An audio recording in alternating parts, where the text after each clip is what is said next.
Hey guys, so today on this edition of Writing Notes I'm going to show you guys some real basic information about searching library databases, which is going to be the main source you have for scholarly articles for papers you write for classes. Now this is a web page that you should all hopefully be familiar with if you're a WVU student. This is the library web page.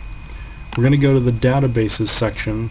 And the database I'm actually going to be taking you through today is one called Jstor, which is a really great resource because it's got a ton of different articles from a ton of different journals. Now the easiest way to get to Jstor is to search by title, so look for J and then go to Jstor. Now what you're going to get when you click on the Jstor link is this. You don't really want this. What you want is the advanced search right here. And you're almost always going to use the advanced search when browsing a database because that's going to give you a lot of options in terms of setting parameters for your search. Now when you're searching databases, this doesn't work like Google. You can't just type in a question. What you need are keywords. So for the sake of this example, I'm going to use gun control and we'll see what I get. Now, in this case, I'm going to not include links to external content just because I don't like doing it that way.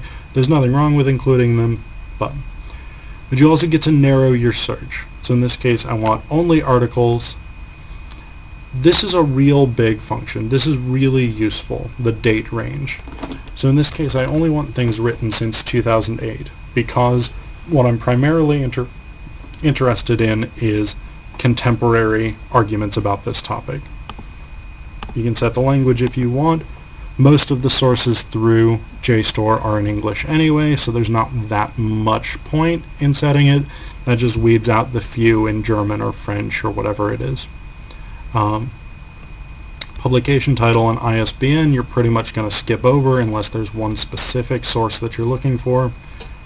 And then if you wanted to, you could narrow by discipline or publication title. It's not necessarily that useful to you, and I wouldn't suggest doing it, at least on a first search. Maybe after a couple of searches, that becomes a more attractive option. But when you search, alright, so in this case I've got 91,780 search results, which is way too many to read. So, what I might do is go back and modify my search. I might add another keyword that would require Jstor to cross-reference that. So it might be gun control and West Virginia, or it might be gun control and school shootings. Whatever it is that I'm specifically interested in, I might go that route. But for the sake of the video, I'm going to show you guys this particular article. Now this is just a random article. I have no specific interest in this, but what you've got through Jstor is publication information up here at the top.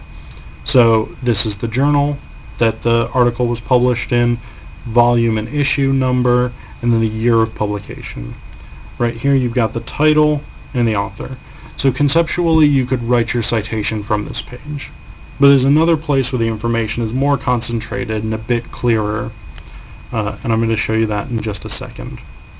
Now, what you may notice right off is that this is actually a facsimile, or this is actually a photocopy of the article.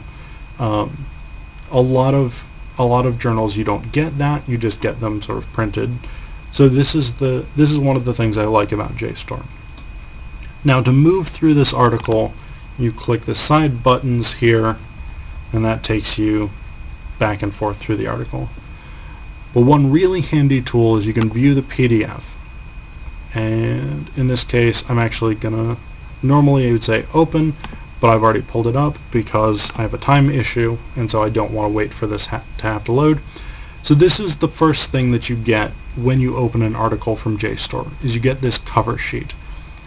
And then again, if you scroll down, you get the facsimile, the photocopy of the actual article. But what I want to show you specifically on this cover sheet is that it has everything that you need right here to write your citation. So you've got the author's name, journal, the article title, you've got all